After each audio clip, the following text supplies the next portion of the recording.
नमस्ते दोस्तों, हर हर महादेव। और जैसा कि मैंने आप सभी को प्रॉमिस किया था कि वासुकीनाथ का ब्लॉग जल्दी आपको दूंगी, तो फिर से हाजिर हूँ वासुकीनाथ के ब्लॉग के साथ।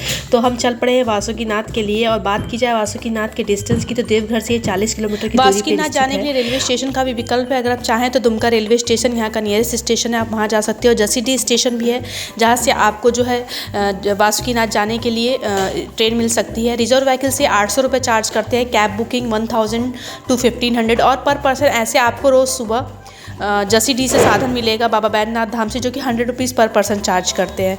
तो आप चाहे जो साधन आप अवेल करो। और बहुत ही सुंदर पहाड़ी रास्ता। और अब हम पहुंच चुके हैं वासुकीनाथ महादेव के मंदिर में। तो एंट्री गेट से हम इंटर कर रहे हैं बाबा के मंदिर में। और वासुकीनाथ का मंदिर जो है वो जैसे देवघर का मंदिर फेमस है, वैसे ही वासुकीनाथ का मंदिर बहुत फेमस है। और पूर्वी द्वार से हम मंदिर के अंदर इंटर कर रहे हैं।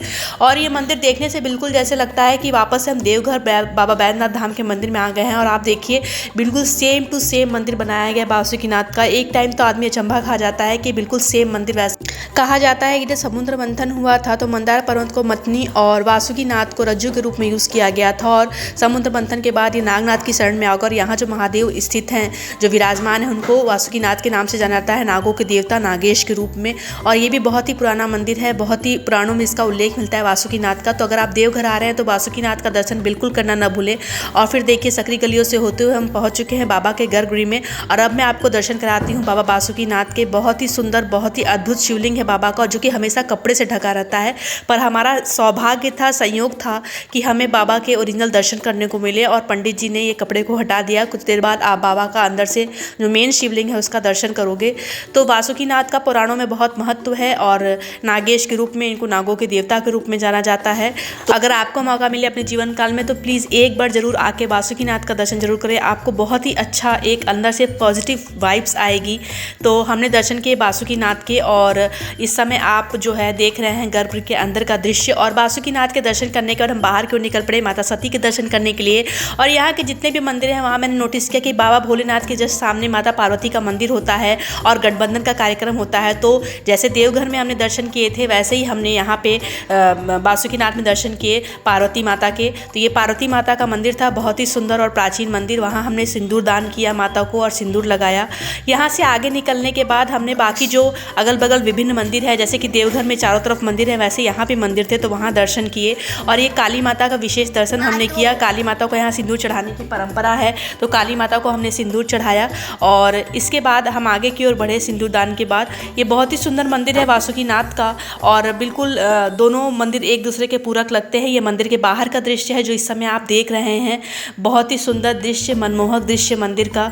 तो वासुकीनाथ का मंदिर जो है वो झारखंड के दुमका प्रांत में स्थित है, दुमका जिले में, जो कि देवघर से 40 किलोमीटर की दूरी पर है। तो प्लान कर रहे हैं तो आपका ये एक दिन का ट्रिप बिल्कुल एनफ है। आप रात में कोई भी अपने होम टाउन से गाड़ी पकड़ो और आप सुबह आ जाओ जसीडीह। वहाँ आप दिन में देवघर का दर्शन करो और फिर पूरे जो दिन भर का टाइम है उसमें आप वासुकीनाथ का ट्रिप प्लान कर सकते हो। वासुकीनाथ का ये बाहर का मार्केट भी मुझे बहुत अट्रैक्टिव लगा, जहाँ बांस के सामान और लोहे के सामान बहुत ज़्यादा बिक रहे थे, क्योंकि यहाँ का लोहा और पत्थर से बना सामान बहुत फेमस है। तो ये मार्केट पूरा था बांस के डलिया और जो भी बांस के सामान वो बिक रहे थे। और वापस हम चल पड़े, जहाँ पे बीच रास्ते में हमें दिखा त्रिकुट पर्वत। और त्रिकुट पर्वत का भी यहाँ पे बहुत अच्छा साइट सीन होता है। बहुत रास्ते में देख सकते हैं कि लोग मनौती उतारने के लिए देवघर से बिल्कुल पैदल कावड़ यात्रा करते हैं वासुकीनाथ की। एक लकड़ी का टुकड़ा लेके वो रास्ते को नापते हुए लेट के यात्रा करते हैं। तो ये बहुत ही सरप्राइजिंग मेरे देखने था। और हमारे सनातन धर्म का महत्व आपको यहाँ जरूर देखने को मिलेगा। ये देखिए, लोग लेट लेट के रास्ता तय कर रहे हैं। और त्रिकुट पर्वत की पहाड़ियाँ चालू हो चुकी थी। त्रिकुट पर्वत जो है देवघर से 17 किलोमीटर की दूरी पे है, दुमका से इसका डिस्टेंस ज़्यादा है। आपके थ्रू एक जो बहुत इंपॉर्टेंट चीज़ मैं आपसे शेयर करना चाहती हूँ वो ये कि देवघर हो चाहे वासुकीनाथ, यहाँ पे एक चीज़ बहुत मुझे अजीब लगी, वो ये कि यहाँ पे पूरी तरह से पंडा साम्राज्य है। चूँकि यहाँ पे पंडा लोग मनमाना वसूली करते हैं, मनमाना पैसा मांगते हैं लोगों को दर्शन कराने के लिए। और कोई ऐसी व्यवस्था भी नहीं है कि लोग बिना पंडा के दर्शन कर सके। तो कुछ ऐसी व्यवस्था की जाए ताकि ये चीज़ें ख़त्म हो सके। बाकी मंदिर बहुत ही अच्छा है, व्यवस्था बहुत अच्छी है, लेकिन ये एक चीज़ जो है वो काफ़ी परेशान करती है। यहाँ पे आने के बाद श्रद्धालुओं को दर्शन करने में काफ़ी डिस्टर्बेंस होता है। तो और एक चीज़ त्रिकुट पर्वत के बारे में कि आप जब भी जाएँ तो यहाँ रात को न जाएँ, क्योंकि रात को लाइट वगैरह की भी कोई व्यवस्था नहीं है। आप जब भी जाएँ शाम 6 बजे से पहले ही अपना ट्रिप प्लान करें।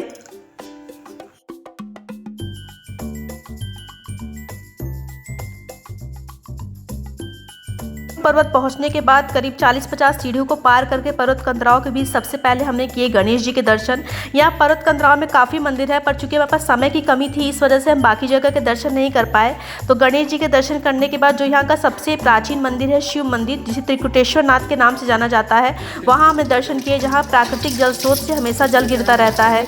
और त्रिकुटेश्वर महादेव के दर्शन करने के बाद हमने काली माता के दर्शन किए, जो थोड़ी दूरी पर थी।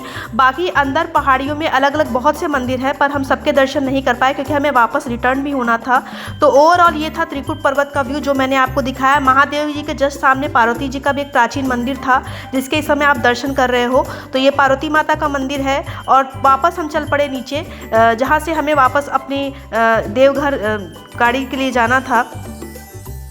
और पहाड़ी कंदराओं के बीच मार्केट का भी काफ़ी अच्छा व्यू बनाया गया है। साथ ही साथ एक प्राचीन कुंड है जो बहुत अच्छा साइट सीन देता है। तो आप चाहते हो कि देवघर आने के बाद आप एक पिकनिक स्पॉट भी आपको जाना चाहिए, तो त्रिकुट पर्वत एक अच्छा ऑप्शन हो सकता है। काफ़ी सुंदर यहाँ पे आप फोटोग्राफी का, नेचर का लुत्फ उठा सकते हो। तो ये ओवरऑल वासुकीनाथ और त्रिकुट पर्वत का व्यू था। ये कुंड जो मैं बता रही थी उसी कुंड का व्यू है। तो ये था हमारा देवघर और वासुकीनाथ का ब्लॉग। आपको कैसा लगा ज़रूर बताइएगा। जो भी चीज़ें थी मेरिट डिमेरिट मैंने सब आपको बताया। और वापस हमने ट्रेन पकड़ ली। वापस आने के लिए हमने अकाल तक ट्रेन ली थी, जो कि बहुत अच्छी ट्रेन थी। अगर आपको मुगलसराय वाराणसी जोन में आना है या पटना जोन में आना है तो अकाल तक रिटर्निंग के लिए बहुत अच्छी ट्रेन है। रात में हमें कोई ट्रेन नहीं मिल पाई थी, इस वजह से हमने अकाल तक ट्रेन ली थी। तो सो गाइज, ये था वासुकीनाथ और वैद्यनाथ का फुल ब्लॉग, जो मैंने दो पार्ट में करके आपको बताया, सारी जानकारियाँ दी। और जो कुछ रह गया हो वो आप कमेंट सेक्शन में ज़रूर बताइएगा, ताकि मैं उसका आंसर आपको दे सकूँ।